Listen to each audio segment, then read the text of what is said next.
자, 그러면 이제 수업 시작할게요. 자, 요 개론책 목차를 보시면 먼저 놀이부터 시작합니다. 앞부분 제가 아까도 말씀드렸지만 앞에만 이렇게 까맣게 보고 뒤에를 안 하시는 선생님들도 많이 계시기 때문에, 그리고 이제 뒤로 갈수록 이제 집중도가 조금 흐트러지는 경향이 좀 있어서 시험에 제일 많이 나오는 제일 중요한 부분이 앞에 있어요. 공부가 제일 반짝반짝할 때 딱 그래도 중요한 거 하시라고. 그래서 놀이가 제일 앞에 있고 그 다음이 이제 발달 이렇게 되어 있습니다. 그 다음에 이제 유아교육 프로그램 제일 뒤에 가면 이제 사상 쭉 몰아놨는데요. 자, 어쨌든 오늘은 그러니까 놀이 지도를 하겠죠. 자, 요거를 이제 공부를 할 거고, 그 다음에 이제 저희 암기장은 발달이 제일 앞에 있어요. 사실 이제 순서적으로 봤을 때는 발달부터 보는 게 조금 나을 수도 있거든요. 근데 이제 개론은 그렇게 안 하고 일단 놀이부터 보도록 하겠습니다. 왜냐하면 발달은 약간 좀 어렵기도 해요. 그래서 처음 시작할 때는 중요하면서도 조금 그래도 재밌는 거 놀이부터 하고, 놀이 끝나고 나면 이제 발달 체계적으로 하게. 개론 책은 그렇게 되어 있고 암기장은 제일 앞이 발달이에요. 그리고 이제 놀이부터 되어 있기 때문에 이제 개론이 암기장 강의는 다 끝났어요. 지금 개론은.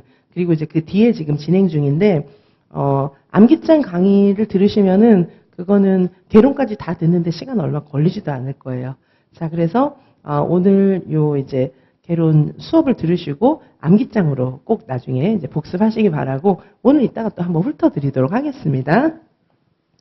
자, 그러면 여기서 이제 놀이부터 보도록 할게요. 자, 놀이는 오늘 놀이 볼 텐데 어떻게 돼 있냐면 처음에 놀이 이론부터 보고, 그 다음에 아이들의 놀이를 보면은, 놀이하는 걸 보면은 얘네들이 어디까지 어떻게 발달하고 있는지 알 수 있거든요. 그래서 놀이를 관찰하는 이유는 아이들의 놀이 성향도 알 수 있지만 하는 놀이를 보면은 얘가 이만큼 발달했구나 이걸 알 수가 있어요. 그래서 선생님들은 어떻게 돼야 돼요? 애들 놀이를 보면서 해석할 수 있어야 되겠죠. 얘가 이 놀이를 하는 거는 이거에 대한 관심이야. 이 놀이 하는 거 보니까 다음엔 이런 놀이 하겠는데 도와줘야겠어. 이렇게 이제 발달 정도를 판단할 수 있어야 되잖아요. 그래서 놀이의 종류, 놀이 이론에 대한 것도 좀 보시고, 놀이와 발달. 그 다음에 이제 놀이를 본격적으로 좀 놀이를 가지고 평가를 해야 되거든요. 그러니까 우리가 시험 치고 이럴 건 아니기 때문에 애들이 놀이하는 걸 보면서 관찰하면서 얘 수준은 여기야. 이거를 좀 더 정교하게 평가를 해볼 수 있어요. 자, 그 다음에 이제 놀이는 공부잖아요, 애들한테. 놀이는 삶이고 공부고 막 이렇잖아요. 자, 그러니까 교구, 교재, 막 참고서, 문제집 다 줘야 되잖아요. 그게 우리는 놀이 환경이거든요. 놀이 환경과 놀잇감 구성이 어떻게 됐느냐에 따라서 이 아이들의 놀이 형태나 발달 이런 게 막 달라질 수 있기 때문에, 그 다음에 이제 놀이 환경과 놀잇감, 그리고 아이들한테 우리가 개입을 좀 해야 되겠죠. 개입을 뭐 안 보이게 할 수도 있고 보이게 할 수도 있고 이렇잖아요. 그러니까 말이 놀이 개입이지 사실은 지도가 필요한 거잖아요. 자, 그래서 이런 것들을 총체적으로 봐서 놀이 개입, 놀이 지도를 어떻게 할 것인가. 그리고 이제 여기 자유선택 놀이는 이제 3호세 놀이 과정에서 운영했던 건데, 지금은 자유선택 놀이가 아니고 그냥 자유놀이죠. 자유선택 활동이 아니고 지금은 자유놀이이지만은 예전에 이론하고 지금 자유놀이하고 조금 보도록 하실 거예요. 자, 이렇게 할 거고요. 자, 그러면 자, 여기 놀이 이론부터 보도록 하시겠습니다. 자, 놀이 이론은 놀이의 본질과 동기를 기준으로 분류한 고전적 놀이 이론이 있고요. 놀이 이론 하면. 자, 그리고 놀이의 역할이나 놀이의 형태 이런 것들을 기준으로 분류한 현대적 놀이 이론, 이렇게 이제 두 가지로 나눠 볼 수가 있어요. 자, 그래서 고전적 이론부터 이제 먼저 보시고 그 다음에 현대 놀이 이론을 보실 거거든요. 자, 고전적 놀이 이론은 놀이의 본질과 동기라고 했으니까 이건 뭐냐면 도대체 왜 놀이하지? 왜 놀이하는 건가? 그 이유는 무엇인가? 놀이란 무엇인가? 이거를 정의하고 있는 거예요. 고전적 놀이 이론은. 자, 그래서 자, 여기 보시면 크게 잉여 에너지 이론, 휴식 이론, 반복 이론, 연습 이론 이런 것들이 있어요. 일단 표부터 좀 보시면, 자, 잉여 에너지 이론은 뭐예요? 잉여라는 게 남는다 이런 거잖아요. 에너지가 힘이 남아도니까 노는 거야. 이렇게 얘기하는 게 잉여 에너지 이론이에요. 자, 그래서 실러와 스펜서가 이야기했고, 에너지 발산, 그러니까 힘이 남아도는 걸 막 주체하지 못하니까 막 힘이 남아들어서 노는 거다. 자, 그래서, 요렇게 이야기했고, 그 다음에 휴식 이론이 있습니다. 휴식 이론은, 휴식하려고 노는 거야. 이렇게 이야기하는 거거든요. 자, 그러니까 에너지 재충전을 위해서 좀 쉬려고 놀이하는 거야. 이렇게 이야기했어요. 라자루스가 이야기했고. 자, 그래서, 근데 이제, 이게 결국은 이제 그 놀이라고 하는 것이 에너지 조절 수단이다. 이렇게 보고 있는 건데, 자, 여기 잉여 에너지 이론은 비판도 받아요. 어떻게 비판받냐면 힘이 남아돌아서 노는 건데 애들은 지쳐 쓰러져도 놀고 있거든요. 자, 그럼 힘이 남아돌아서 노는 게 아니잖아. 뭐 이런 비판을 받는 거예요. 피곤할 때도 놀이하는데? 뭐 이렇게 하면서 비판을 받을 수 있고, 휴식 이론은 뭐냐면, 그러면 어른이 더 놀고 애들은 안 놀아야 되잖아요. 일하는 게 어른이니까. 에너지 재충전이 우리가 더 필요하잖아요, 어른이. 자, 근데 애들이 더 많이 노는데 이거 왜 노는 거야? 맨날 쉬는데 뭘 또 쉬어? 뭐 이렇게 얘기를 하는 거죠. 자, 그래서 이렇게 있고. 그 다음에 반복 이론이 있어요. 반복 이론. 반복 이론은 홀이 얘기를 했고, 뭘 반복하는 거냐 하면, 인류의 발달사가 있어요. 인류의 발달사가 있는데 유아 시기에는 이제 인간의 발달도 인류의 발달사랑 비슷하다라는 거예요. 그러면은 유아 시기는 처음 태어났으니까는 원시 시대나 마찬가지잖아요. 그러니까 얘네들이 원시 본능 이런 게 자꾸 나올 수밖에 없는데 얘네들은 원시 시대에 사는 게 아니라 현대 문명 사회에 살고 있잖아요. 그러니까 반복되는 그 원시 본능을 제거해야 된다. 그런 기제로서 놀이하는 거야. 이렇게 이제 이야기하고 있어요. 보면은 막 쫓기는 놀이, 수렵실에 옛날에 막 동물 쫓고 막 이랬던 거 하고 비슷하게 놀이하기도 하고, 그리고 애들한테 낚시놀이 이런 거 시키면 너무 재밌어하지 않아요? 이렇게 그냥 물고기 모양 이런 거 만들어주고 자석 붙여가지고 낚시하는 거 이런 거 봐도 애들 너무 좋아하잖아요. 그리고 동식물도 좋아하고 막 이러잖아요. 자, 그래서 여기 원시 본능을 제거하기 위한 그 목적으로 놀이를 한다. 이게 이제 반복 이론인데, 이건 어떤 비판이 또 있냐 하면은 애들이 원시놀이만 하는 게 아니잖아요. 요즘에 막 디지털 매체 갖고 놀기도 하고 막 이러는데, 그럼 이건 뭐야? 글쎄, 뭐 이렇게 답을 못 한다는 얘기죠. 자, 그 다음에 여기 연습 이론. 이건 뭐냐 하면 얘네들이 나중에 커서 어떻게 살 건가 준비하기 위해서, 연습하기 위해서 놀이한다. 이렇게 보고 있는 거예요. 성인 생활을 준비하는 거다. 얘들 보면은 학교 놀이도 하고, 엄마 아빠 놀이도 하고, 병원 놀이도 하고, 어른들의 삶을 축소해가지고 막 이렇게 놀이로 나타내잖아요. 그게 이제 연습하는 거라는 거죠. 근데, 이게 그러면은 준비가 이미 다 된 어른은 놀이 안 해야 되는데, 어른들도 막, 뭐, 규칙 있는 게임, 화투, 카드놀이 이런 거 하고 그러잖아요. 자, 그래서 이거는, 성인기나 노년기 놀이 이런 거는 그럼 뭐야? 또 준비 더 할 거야? 뭐 이렇게 이제 비판을 받는다는 거죠. 자, 요게 이제 고전적 놀이를 쭉 다 정리를 해 놓은 거예요. 자, 이렇게 표로 정리를 좀 해보시고 그 다음에 이제 다시 자세히 보도록 하시겠습니다. 자, 잉여 에너지 이론 스펜서나 슐러가 이야기했고, 인간은 노동하고 남은 에너지를 소모시키기 위해서 놀이한다. 뭐 이렇게 이야기하고 있습니다.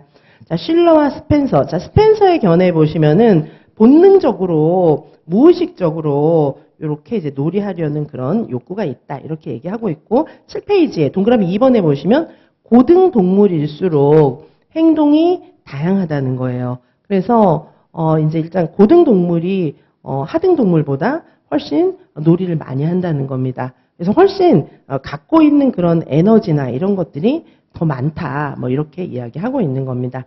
자, 그 다음에 휴식이론 보시면은, 휴식이론은 라자루스가 노동으로 인해서 소모되는 에너지를 재충전하는 것이다. 이렇게 이야기하고 있고요. 자, 그 다음에 반복이론이 있습니다. 반복이론. 자, 반복이론을 보시면, 자, 아까도 말씀드렸지만, 반복이론은 다윈의 진화론에서 이제 시작된 것이고, 여기서는 유아의 발달 패턴, 이런 것들을 설명하고 있습니다. 자, 그래서 홀의 견해 보시면은 개체 발생은 개통 발생을 반복한다. 이게 무슨 말이냐 하면 개체는 우리 반 유아 미진이에요. 예를 들면 미진이는 하나의 개체인 거예요. 그리고 개통은 뭘까요? 요거는 인간. 그쵸?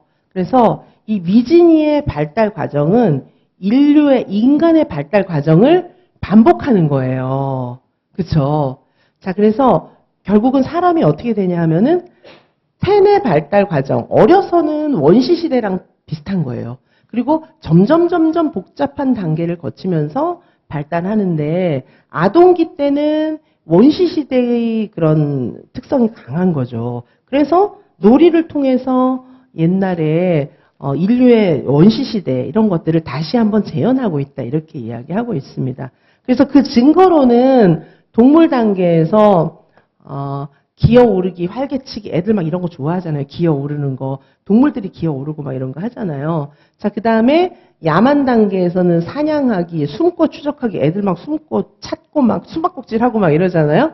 자, 그 다음에 이제 유목기, 조금 더 커서는 애완동물 기르기, 그 다음에 부족 단계 가서는 무리지어서 하는 놀이, 애들이 막 협동놀이 이런 거 막 하잖아요. 그렇죠? 자, 이런 식으로 발달한다고 보고 있습니다. 자, 지금까지 본 것 중에 잉여 에너지 이론, 휴식 이론은 크게 어렵지 않고 반복 이론에서 이게 이제 개체 발생은 개통 발생을 반복한다. 요 말이 조금 어려울 수가 있는데 이렇게 이제 설명할 수가 있습니다. 자, 그래서 이 반복 이론이나 이런 데서 보는 반복 이론에서 보는 놀이의 주요 기능 반괄호 4번에 8페이지 반괄호 4번에 보시면 자, 놀이가 아동 발달에 있어서 정화의 역할을 하기도 합니다. 어떻게? 원시 본능을 제거해주는 불필요한 원시 본능을 제거한다는 거예요. 아니 지금 원시인처럼 살면 안 되잖아요. 그래서 원시 본능을 제거하는 역할을 한다. 자, 예를 들면 얘도 있죠. 예를 들면 유아들은 창을 던지고 방망이로 때리고 막 이런 놀이를 하면서 사냥하는 본능, 지금 막 다니면서 사냥을 할 수 없으니까 그런 본능을 제거해주게 된다. 그러면 이제 편안해지는 거죠. 원래 가만히 있으면 막 사냥하고 싶은데 사냥을 진짜 할 수가 없는데 사냥하는 것처럼 막 그런 비슷한 놀이를 하면 편안하게 이제 생활할 수 있다는 거예요. 아시겠죠? 자, 이게 이제 반복 이론. 자, 반복 이론은 무엇을 반복하는 거지? 그냥 공부 안 하면 같은 놀이를 계속 반복하는 거예요. 뭐 이렇게 생각할 수 있는데 그게 아니고 인류의 발달 과정을 반복하는 것이 놀이다. 이렇게 이야기하고 있는 것입니다. 자, 그 다음에 연습 이론. 자, 연습 이론 있습니다. 자, 반괄호 2번에 보시면 동물의 놀이, 인간의 놀이 이런 책에서 보면은 애들이 미래의 생활을 막 이렇게 배우고 있다는 거. 예를 들면 어떻게 연습 이론이 나타나나요? 학교 놀이, 엄마 아빠 놀이 이런 걸 하고 있다는 거죠. 자, 그래서 아이들의 발달에 따라서 놀이와 활동의 종류도 달라지는데 자, 보시면 동그라미 1번에 8페이지 밑에 줄, 제일 밑에 줄에 동그라미 1번에 보시면 놀이를 일단은 연습으로 보는데 성인들의 그런 생활, 뭐 병원놀이라든지 뭐 의사 역할, 간호사 역할, 환자 역할, 엄마 역할, 아빠 역할 이런 것들을 단순히 반복하는 게 아니고 그 시기마다 발달 과업이 놀이 속에 그래도 나타나고 있다 이렇게 이야기하고 있습니다. 자, 9페이지에 동그라미 2번에 보시면 그래서 연습을 어떻게 하냐면 일단 실험적 놀이도 있어요. 실험적 놀이. 자, 실험적 놀이는 아이들이 팔 운동 단순하게 하고 막 이렇게 계속 반복하는 거 있잖아요. 자, 그런 놀이를 하면서 이 놀이가 나중에는 그냥 왜 아이들 반복놀이 이런 거 하잖아요. 블록 가지고 애기들한테 블록 주잖아요. 그럼 블록을 막 탑을 쌓고 막 이런 게 아니고 완전 애기들은 블록을 이렇게 떨어뜨리는 놀이를 한다던가 여기서 이쪽으로 옮긴다던가 뭐 이런 거 하고 있어요. 그러다가 점점점 복잡해지는 거예요. 자, 그래서 애들이 이제 실험적 놀이도 바뀌는 거예요. 처음에는 이렇게 반복 놀이 뚝뚝 떨어뜨리고 이런 거 하다가 나중에는 구성 놀이로 바뀌는 겁니다. 이렇게 블록을 쌓아가지고 뭔가를 만들고 막 이렇게 바뀌어 나가는 거예요.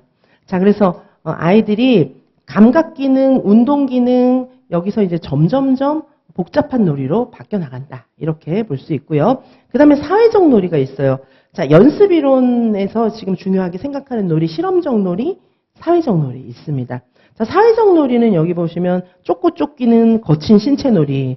왜 이게 사회적 놀이죠? 친구랑 나하고 한 명은 쫓고 한 명은 쫓기고 막 이런 역할을 나눠서 하고 있잖아요. 자, 그래서 사회적 놀이이고 모방극 따라하는 거, 사회극놀이 같은 거 이런 건 역할이 있고 막 극놀이 하는 거잖아요. 내가 아빠, 너는 엄마 뭐 이런 거 하는 거잖아요. 자, 그러니까 이건 사회적 놀이가 되겠죠, 당연히. 그다음에 역할극, 그다음에 또 어떤 것도 있을까요? 대인관계를 발전시켜요, 이런 것들은. 자, 그리고 숨바꼭질 같은 거. 자, 이런 것도 사회적 놀이에 해당해요. 아니, 숨바꼭질이 왜 사회적 놀이지? 규칙을 정하잖아요. 나는 술래, 그러면 얘는 술래가 아니잖아요. 얘는 이제 막 숨는 역할을 하는 거잖아요. 그래서 그 숨바꼭질도 굉장히 중요한 사회적 놀이의 하나예요.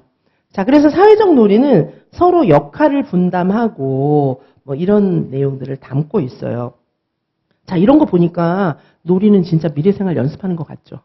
그렇죠? 자, 그래서 여기 실험적 놀이도 보니까 지적으로 점점 발달해 가고 있잖아요. 미래생활을 정말 준비하고 있죠. 그리고 사회적 놀이는 사회생활, 어렸을 때 놀이 잘하는 애들이 사회생활 잘하겠죠, 당연히. 친구도 잘 사귀고. 자, 그래서 사회적 놀이의 특징 뭐 이런 게 있기 때문에 한계와 시사점 보시면은 이제 연습을 하는 거는 틀림이 없는데 어른이 돼서는 뭘 연습하는 걸까? 어른들끼리 이미 사회적 그런 태도 다 결정됐는데 왜 모여갖고 화투치고 왜 그러지?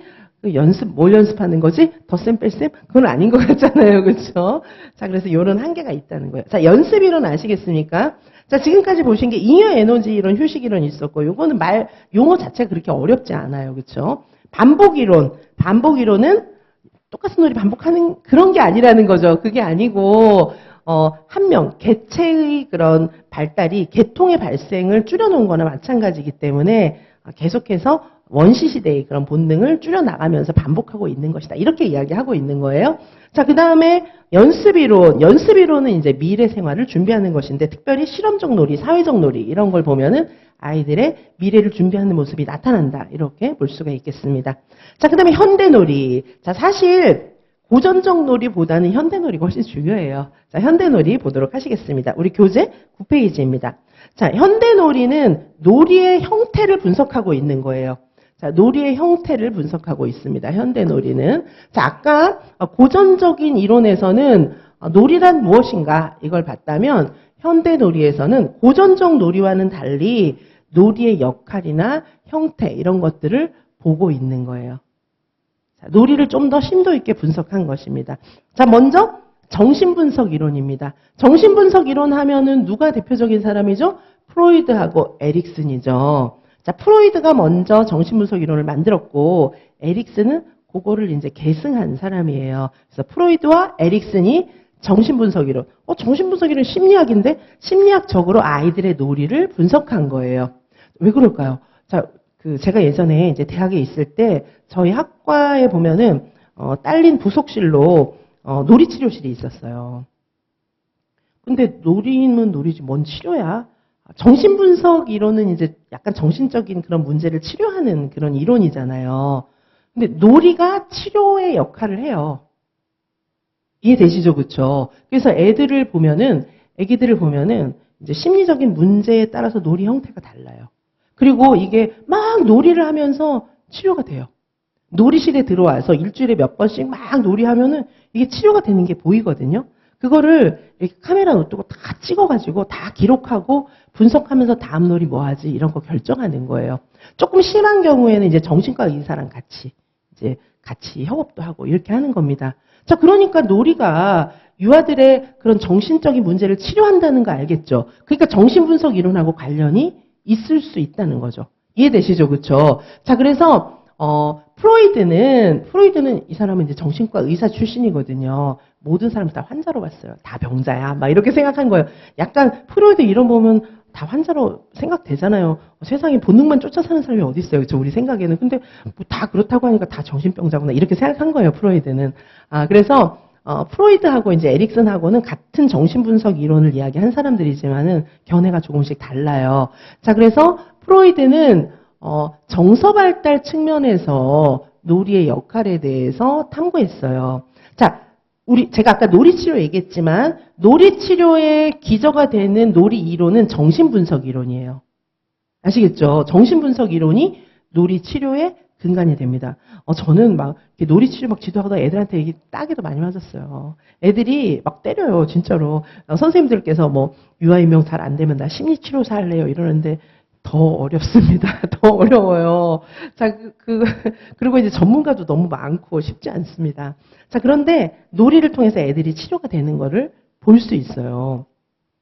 자, 놀이는 왜 그럴까요? 유아의 부정적인 정서, 애들이 상처받은 거, 이런 거를 놀이를 통해서 제거할 수 있어요. 너무 좋죠. 그렇죠? 놀이를 통해서 제거하고, 그럼 어떻게 돼요? 막 애들 상처받은 거 이런 거 있잖아요. 그런 게 놀이를 통해서 긍정적인 정서로 대체하는 거예요. 그래서 이거를 정화 기능이라고 해요. 놀이의 정화 기능. 자, 부정적인 정서를 제거하고 긍정적인 정서로 대체하는 것을 정화 기능이라고 합니다. 자, 정화 기능이라고 하는데, 자, 이 정화 기능, 예를 들면, 자, 여기 기억에 어떤 게 있으니까, 애들이 충격적인 사건, 뭐 이런 게 있어요. 그러면 이거를 좀 잊어보기 위해서 놀이를 한다는 거예요. 여기서부터 벗어나기 위해서 놀이를 하는 거예요.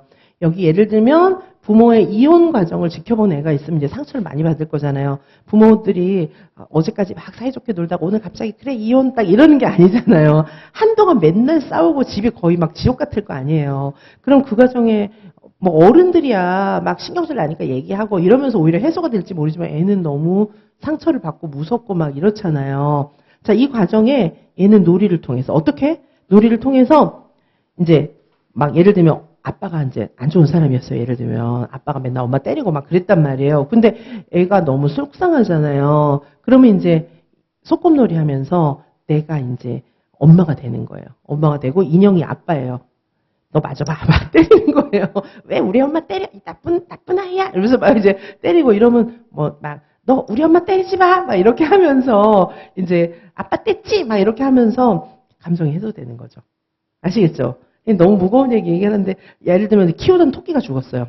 키우던 토끼가 죽은 거예요. 지금 아까 좀 전에 얘기한 거는 역할 전환. 내가 힘없는 애기에서 내가 우리 아빠도 이길 수 있는 슈퍼맨이 딱 된 거예요. 역할 전환. 그런 게 있고요. 또 하나는 뭐냐 하면 내가 키우던 토끼가 죽었어요. 선생님들도 뭐 키우던 동물 어렸을 때 죽은 적 없나요? 저는 제 동생이 맨날 병아리를 많이 사왔어요. 좀 안 사왔으면 좋겠는데 학교 앞에서 맨날 병아리 사오는 거예요. 그럼 병아리가 죽잖아요. 며칠 있으면. 저 그게 너무 싫었거든요. 학교 갔다 왔는데 병아리 죽어있으면 정말 맞아 돌아버릴 것 같았어요. 너무 싫었거든요. 제가 그래서 지금도 새를 별로 안 좋아해요. 병아리 죽은 거 많이 봐가지고. 자, 그러면은 상처를 받잖아요. 키우던 토끼나 병아리나 키우던 강아지나 이런 게 죽었어요. 그러면 이제 얘가 충격받잖아요.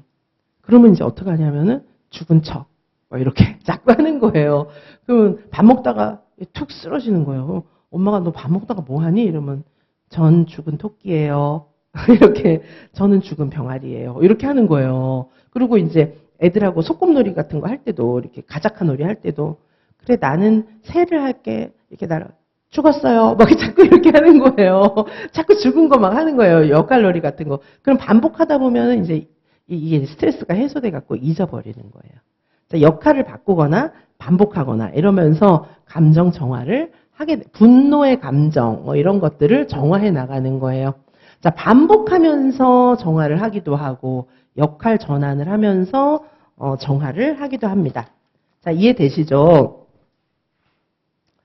자, 그래서 이제 아이들이 이런 식으로 자, 놀이를 통해서 희망을 성취하고 기쁨과 만족감을 얻게 되기도 해요. 자, 아까 앞에서는 놀이를 통해서 감정 정화되는 거, 부정적 정서 제거하는 거 얘기를 했고, 자, 그래서 동그라미 2에서는 뭐냐 하면은 애들이 놀이를 통해서 희망을 성취하고 기쁨과 만족감을 얻기도 해요. 어떻게? 내가 지금은 애기잖아요. 그냥 애기인데 경찰, 군인, 엄마, 아빠, 선생님, 슈퍼맨 별게 다 되는 거예요. 자, 이렇게 되면은 내가 하고 싶은 거 다 해볼 수 있잖아요. 놀이를 통해서.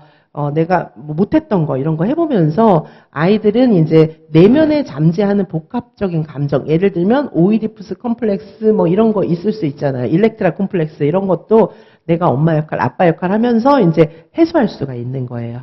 자, 이렇게 이야기하고 있습니다. 자, 그래서 놀이를 통해서 우리가 아이들의 정서가 치유되는 것은 크게 역할 전환, 반복 이렇게 두 가지 기제를 사용하는 것입니다. 자, 역할 전환은 어떤 겁니까? 아까 제가 설명을 다 하긴 했어요. 역할 전환과 반복 이 두 가지가 놀이를 통해서 정신분석 이론에서 이야기하는 정화, 감정 정화, 정서 정화를 하는 두 가지의 기제입니다. 자, 첫 번째 역할 전환은 어떤 거예요? 나쁜 경험을 수동적으로 봤던 존재예요.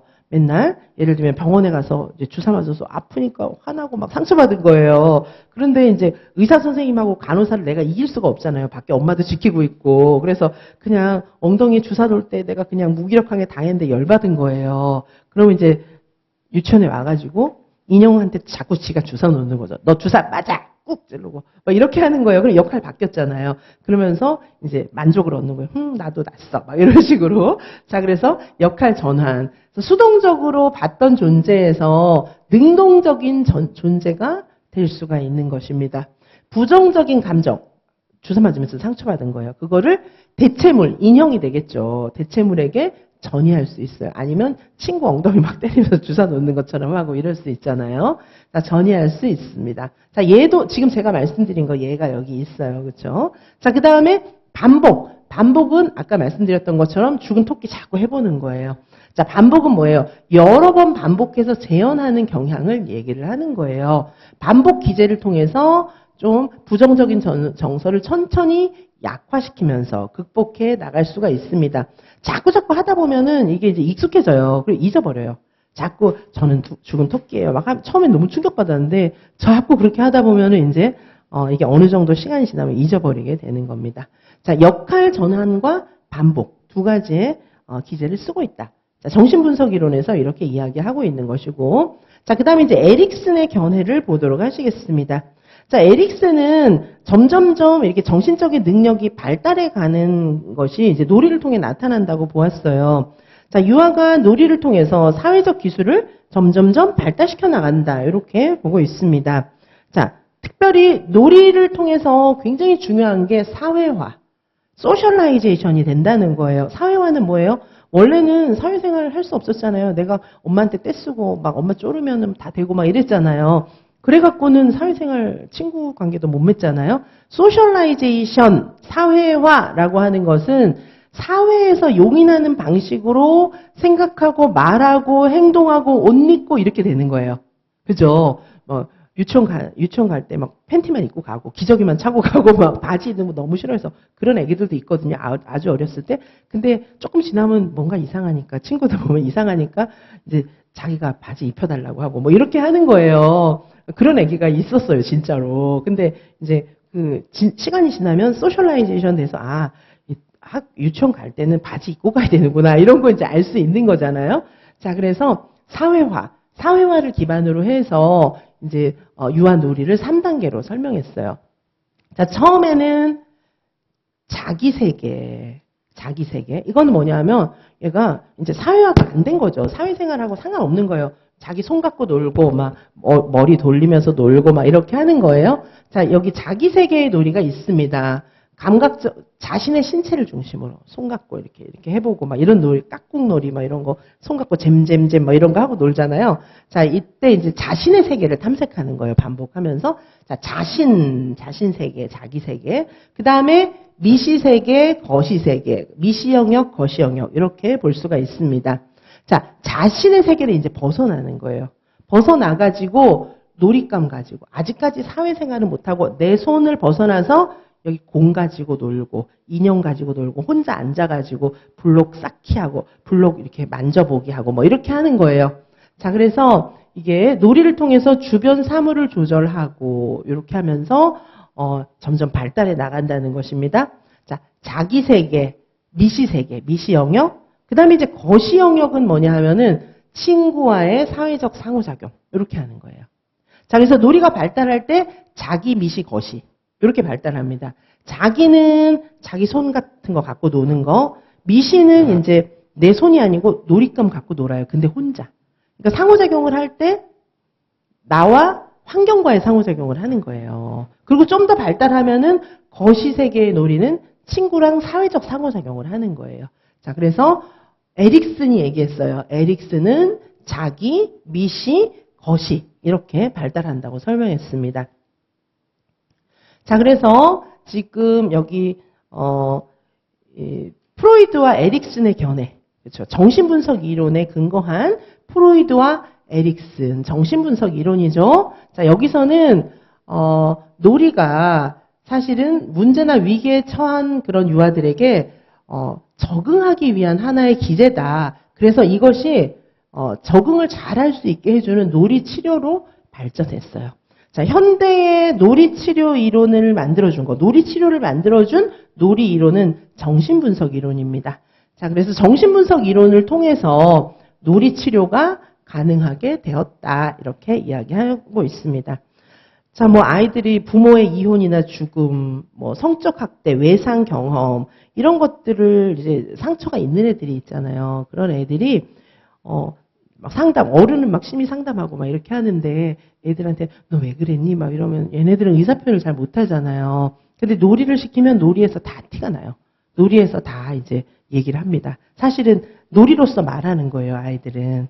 자, 그래서 놀이에 몰두하고 이러면서 문제를 표출하게 되는 거예요.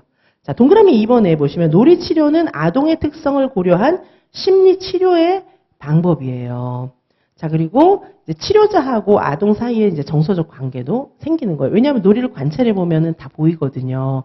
자, 정서적 관계도 생기고, 그리고 놀잇감도 이제 점점 바꿔주는 거예요. 자, 그러면서 치료가 된다. 자연스럽게 대화도 되고 치료가 되는 방법이다.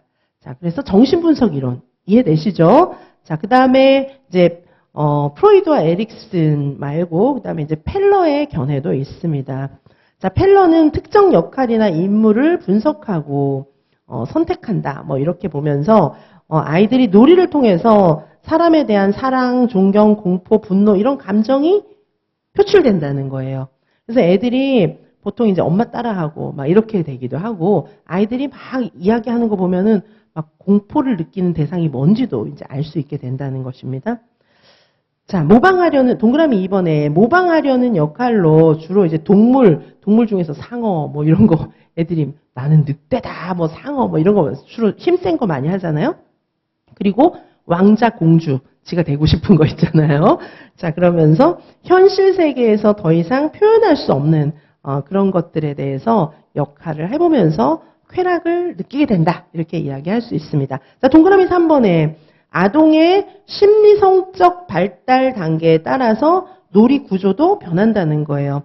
첫 단계에서는 이제 혼자 놀이. 왜냐하면 얘네들은 이제 오관 가지고 이제 놀이하고 막 이렇게 하는 거예요.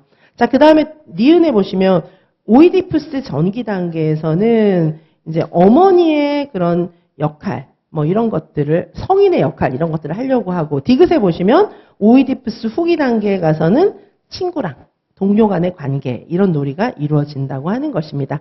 그다음에 매닝거는 상상놀이가 원하는 바를 표현하면서 소망의 충족 기능을 한다 이렇게 보고 있습니다. 무슨 뜻인지 아시겠죠? 상상하면서 자기가 되고 싶은 거 하지 뭐 절대 되기 싫은 걸 하는 건 아니잖아요. 슈퍼맨도 하고 공주도 하고 막 이러면서 자신의 소망의 충족, 내가 진짜 되고 싶은 거 이런 기능을 충족한다는 거예요. 엄마 아빠 놀이 하는 건 빨리 엄마 되고 싶은 거죠. 엄마가 부러운 거죠. 자, 그 다음에 동그라미 2번에 보시면 불안을 감소시키는 완화 효과도 나타나게 되고 억압된 공격 충동을 완화시키기도 해요. 놀이하면서 막 전쟁 놀이 이런 것도 하잖아요. 그래서 공격 충동을 완화시키는 역할도 있다.